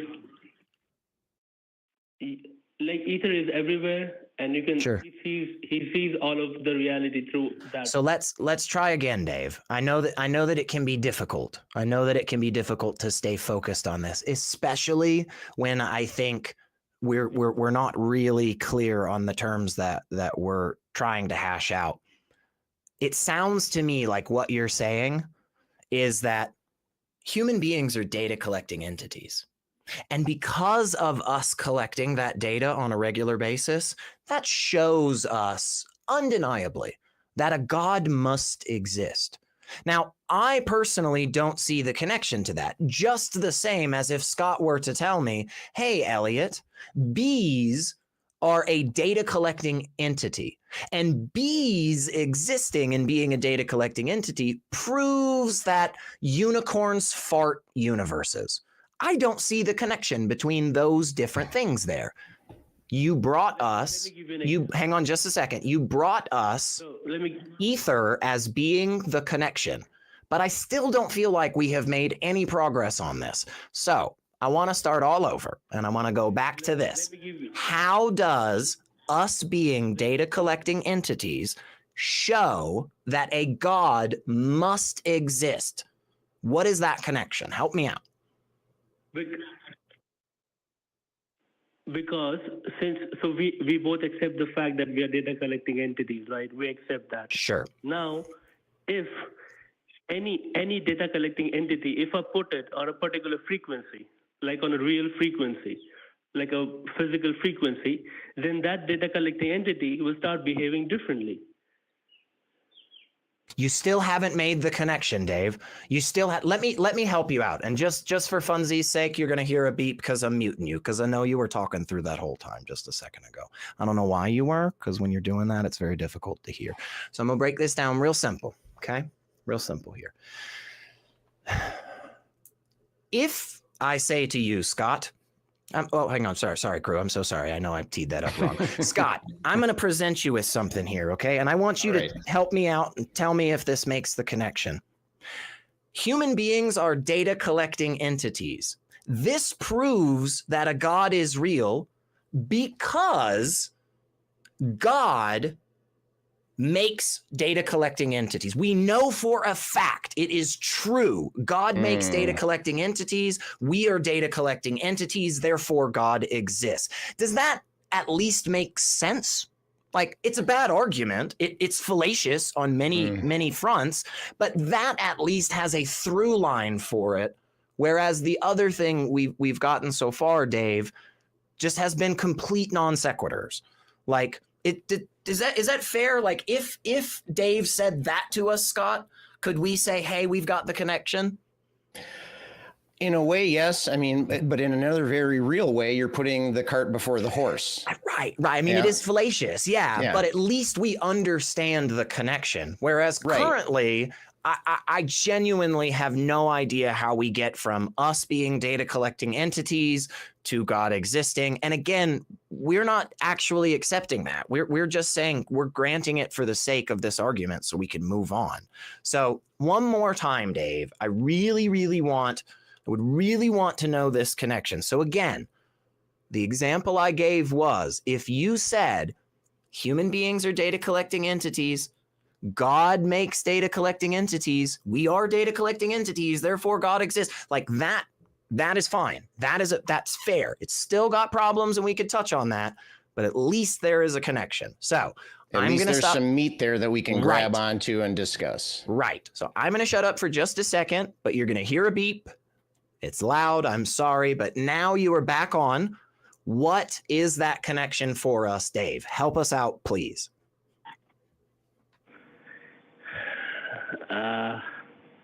Yeah, it's a tough one for me. I'm sorry, I'm not that. No, Dave. I fucking love that response, Dave. I appreciate the fucking hell out of that, man. Yeah. That was so incredibly honest, and I think that is beautiful. I fucking love that you said that, man. So look, I'm not gonna hammer you anymore at all. I'm not gonna pressure you or nothing, man. All I'm gonna say is just call us back. Like, rewatch this, right?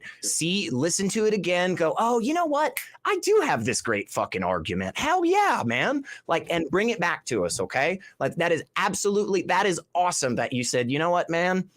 Now that I'm thinking about it, I'm not sure, you know? Perfect, man. Get back to us, because we'll be on again. We do this show every week at 4:30 p.m. Central Time. So I'm going to drop you real fast just because we got a couple of other calls and I want to grab them real quick, Dave. But seriously, Dave, that may have been my favorite fucking call today.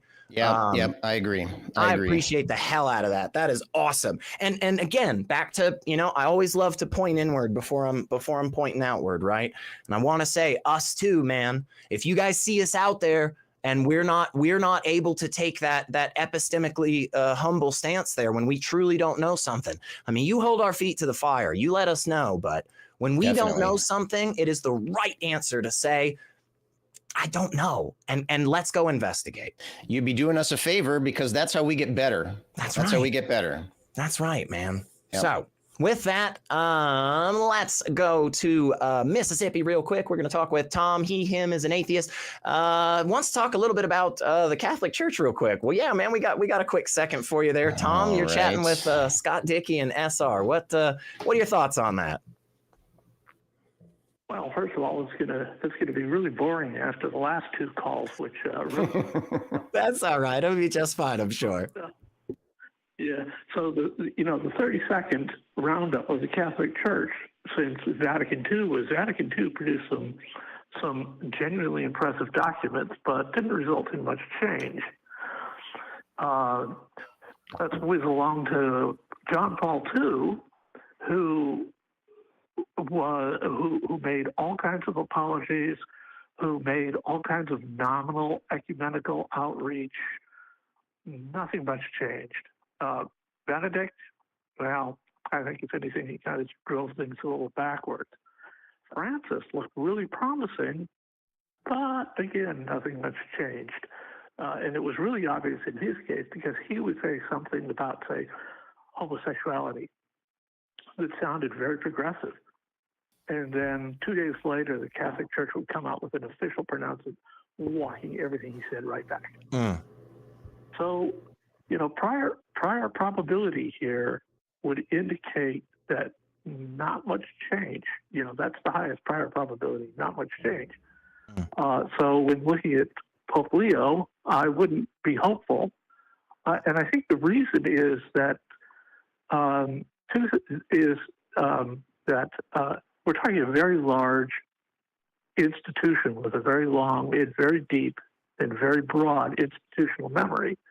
Yeah. And no matter how amazing any one man is, they rarely make significant change in one lifetime. I mean, there are exceptions that make pretty impressive changes. I mean, but actually shifting an entire church, I don't know. Yeah, so Scott, what do you think on that? The question, well, just one quick thing. I would say the question that arises is the Catholic Church appointing people like Francis and Leo because they have a face of progressive pope, or because they actually would like the Pope to influence the Catholic Church in a progressive direction? Well, you're asking some atheists, right? So, we would choose neither of those, right? Yeah. But let's consider that for an example. So if there were a God, what would the way God is selecting its Pope, how would that reflect on what God is doing? What can God do, right? If God can do everything, then God can choose the right pope. I mean, if the popes that are being chosen are not enough to make the changes that are important, I mean, SR's opening comments to the show today were all about the new pope and about how we say, well, you know, we're going to see things happen now. And he's saying, show me the money, right? I want to see some real change. I want to see something really happen. And that's just not something that's happened yet. Yeah. So are you saying that if there is a God, I'm assuming that I don't know, it says on here that you're an atheist, so we'll assume that you don't think that there is a God, but if there is a God, couldn't God do a better job of choosing a representative? Well, that kind of gets into, you know, what might be internal criticism of the church's position. Mm-hmm. I don't believe there's God, but what I think is a little more appropriate here is the observation that the Catholic Church is not a church sola scriptorum. Sure. So for a church that is sola scriptorum to say, well, you know, the Bible says some really bad things, and I think we need to think about that, they can do that. I mean, Bishop Spong was like the archetypal, let's question the literalness of the Bible. But the Catholic Church has the ability to say, hey, the Pope is speaking ex cathedra. He is communicating the actual word of God. And God says, you know, LGBTQ, they're just people like everybody else. They're cool. They could be priests. They could be nuns. They could be nothing. You know, whatever the case might be. Or we were wrong. We are now instituting a strict policy that reasonable suspicion of child abuse results in report to the police. Yeah, let me jump in, Tom, just because we got we're running up on time here, and we're largely in you know, aggressive agreement as I call it sometimes. But yeah, I think you're right that the actions over the millennia from the Catholic Church explicitly, right? Those are a great indication that whoever the fuck the next pope is after this one, not much is going to change. Like, thank goodness they finally came around to accepting that, like, the earth moves around the sun. Super cool. Like, glad that they're finally on the sides of things like, you know, understanding gestation in humans, you know, and, you know, the AIDS virus and stuff. You know, I'm finally glad that they have come around to that very basic understanding. But yeah, I think in large part, Tom, we're all on the same page. We don't think this is an institution that is going to be driving human rights or progress anytime soon. But man, we are going to drop you real quick right here. I'm so sorry to be rude, but thank you so much for calling us, and give us a call back in the future and hang out with us. Okay, Tom, we always enjoy talking with our atheist brothers and sisters, but I am again rudely letting you go because I have one other person I'm going to talk to right here. We're going to go right into it. We're talking with Dee, they, them in Iowa. Hey, Dee, you are chatting with SR and Scott Dickey. What you got for us? SR, hey Scott, love the show today. Great. Thank you. My original thought, I'd like to save that for the after show, because there's a couple of things. SR, you seem to be intent on breaking my brain. Sorry about that. we were talking. It's funny you say that, because before the show, SR was like, "If D calls, I'm breaking their fucking brain right now." That's right. Yeah. I believe that. I do believe that. Thank you for that. That is a revelation from Saint Scott. Thank you. Okay. The last couple of weeks, you have kind of snuck in a I don't know what you would call it, a logic problem, Munchausen trilemma. Munchausen trilemma.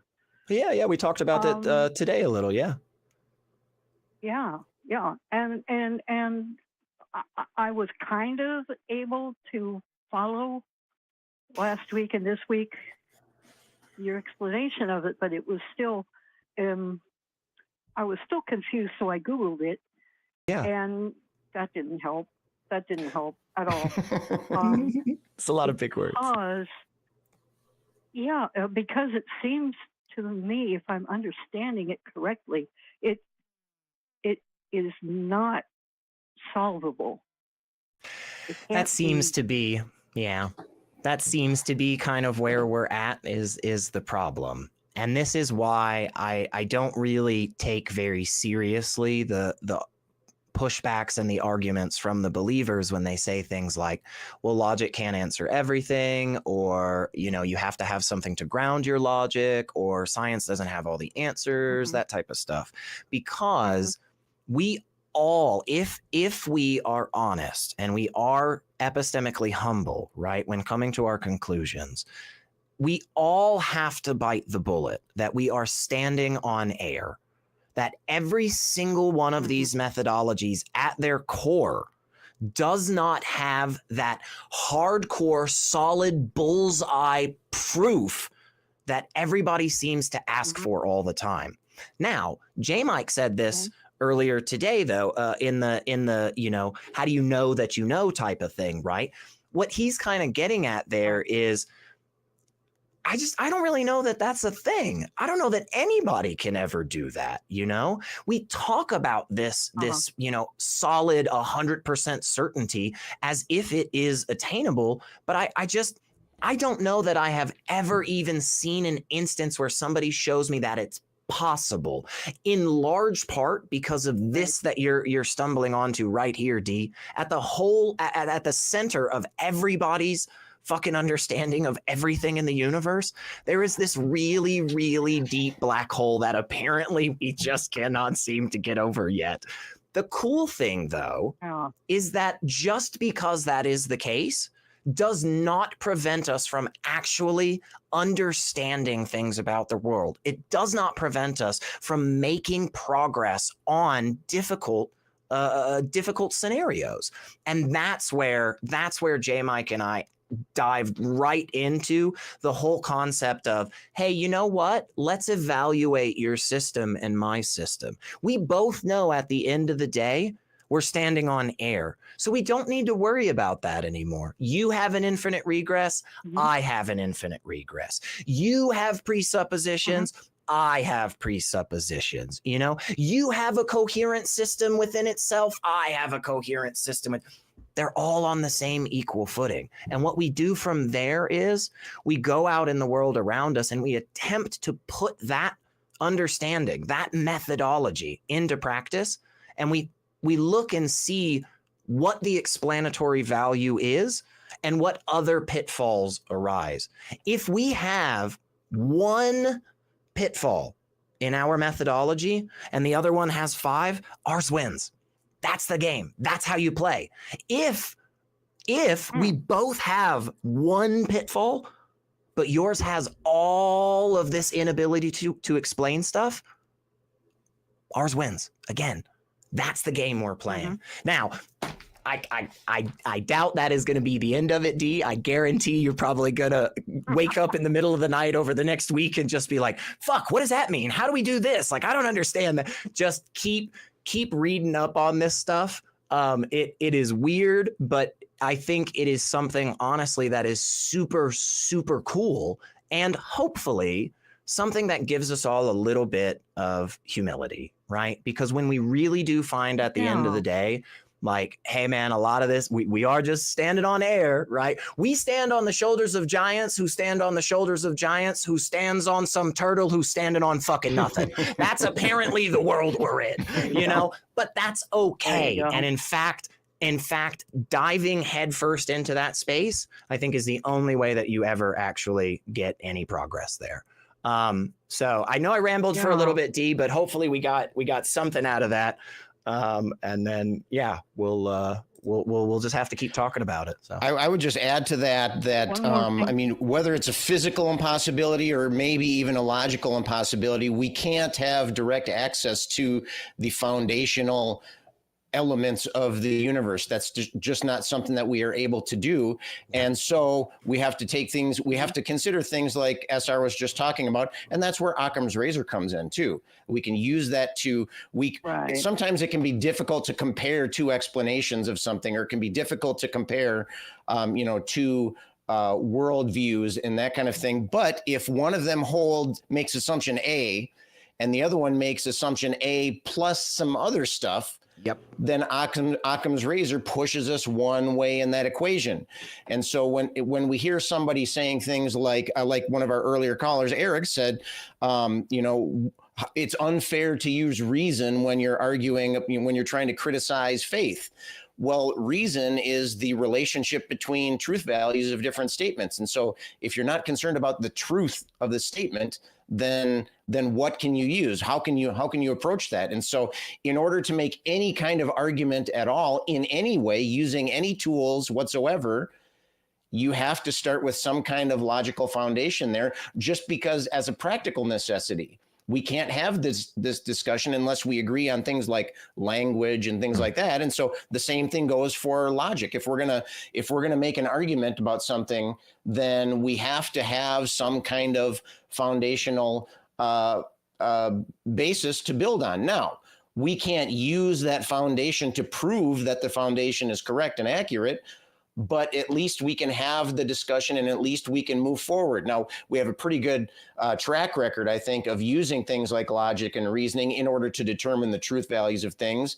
But that does not give us the freedom to just say, well, all assumptions are equal. Okay, all assumptions aren't equal. Some assumptions are necessary to even have the discussion, and some are just superfluous that are just there to support our personal foibles or beliefs or whatever. And so clearly, and those some of those assumptions clearly are false. They ruin the entire rest of the system when we bring those in. Right. Not only do they not have a proof, but they also fail to at least come up to the level of the things that we do feel like we know. Exactly. And so it's worse than nothing, really. Yeah. But again, Dee, with all of that silliness going on, right? With all of that crazy nonsense happening, I still think we can be justified in our conclusions. I still think we can make progress on very difficult problems and issues and come to a methodology that more reliably leads us to truth than not. And I think it has been expressed on this very show for about 29 fucking years, almost 30 or something. 20 something damn years, man. Been doing it forever. So maybe somebody will finally listen in and think of it. But Dee, thank you so freaking much for hanging out with us. That was a great freaking way to end this show. Excellent. I appreciate you. I appreciate you being here. I am going to very rudely drop you like a hot rock. So thank you so freaking much, Dee. You are awesome. And I'm so sorry. I know I cut you off. I'm very, very sorry. And feel free to yell at me in the comments below. Hey, Scott, it was really cool getting to do this with you like 2 weeks in a row, man. We did this last week. So if y'all missed that and you want a whole episode of Scott Dickey, you can go. If you're looking for more Dickey in your life. Come on. Who doesn't want that? Who doesn't want that, right? That's right. You could go check out last week's. When's the next time you're going to be on like Talk Heathen or Truth London? I think I'm going to be on Talk Heathen 2 weeks from today. Oh, so nice. I'll be back around here. Yeah. Not too much delay. Very, very cool, man. Well, I always love hanging out with you. I think you have some really, really great arguments for stuff, man. Back at you, man. Thank you so much. Well, for all of you wonderful people out there, wait, let me check real quick. I think there was a super chat. We did have a super chat. I didn't forget you. We've got $5 from Uncle Freaky. Been a member for 1 year and is saying, I just love this community. I am always celebrating not being a xenophobic, poorly educated bigot. For the love of hair, no. I love that. I absolutely agree. Yep. I think it is always a good thing to not be bigoted and hateful, right? Now, I agree with all 6 of those loves. That's right. Yeah. But guys, we are going to wrap up tonight. We are going to all get the hell out of here, probably go have some lunch or dinner or whatever the fuck we're doing. But for everybody else, all of you wonderful people in the audience, thank you guys. Like it is because of you that we get to do this and we get to have a lot of fun, and you guys help make this space, the community that Uncle Freaky loves so fucking much. So y'all are the reason that we do this, and we greatly, greatly appreciate you. And of course, we greatly, greatly appreciate the crew, despite the fact that they are going to yell at us afterwards, because, we just can't keep our shit in line, Scott. That's okay, man. Whatever, man. Don't lump me in with you on that one there, S. Fair point. Yeah. I was just trying to, strengthen numbers. All right, solidarity, brother. Yes, I'll go down with the ship. All right. Well, thank you all so freaking much. Go out, be heathenish, be sinful, do what you do, and we will see you here next week, 4:30 p.m. Central Time on Sundays. Thank you so much, everybody. See you next time. What will it take for you to start opening your eyes, to start questioning the bullshit? Come on, I wasn't that bad. No, Greg. No, I think. No, okay, that was bad. You're right. I deserve. Well, that's a lot of cuss words right there. Oh God. No, that's fair. No, I'm sorry. Guys, I'm sorry. I didn't mean to.